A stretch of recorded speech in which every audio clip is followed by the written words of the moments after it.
story begins in 1960, half a century ago, when the United States is a segregated nation. But in Greensboro, North Carolina, 4 young African-American college students, outraged by the daily humiliations of being treated like second-class citizens, decide it's time to take a stand, whatever the risk. Their names are David Richmond, Franklin McCain, Ezell Blair, and Joseph McNeil. On the afternoon of February 1st, the 4 students walk into the Woolworth's Five and Dime and sit down at this lunch counter, which is clearly designated whites only. The white waitress who was there came over to them and said, "You know you can't sit here. Why don't you just leave?" And they said, no, very politely, "No, we're going to sit here until we are served." Soon, a policeman arrives.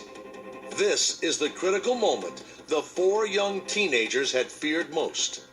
Fortunately for the 4 boys, the policeman decides not to arrest them. So eventually the manager just closes down the lunch counter and probably thinks that after they did it this one time, that'll be it.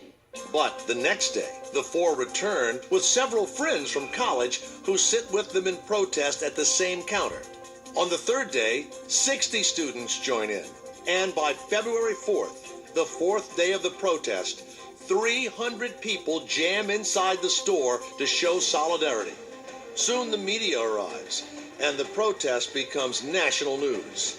And what started as a grassroots action ignites a mass movement, spurring tens of thousands of protesters to stage sit-ins across the country. On July 26th, after 6 months of unflattering publicity, the Greensboro store reopens with an unexpected announcement. They reopen, and Woolworth decides to desegregate that store. That was a pivotal moment in the modern civil rights movement.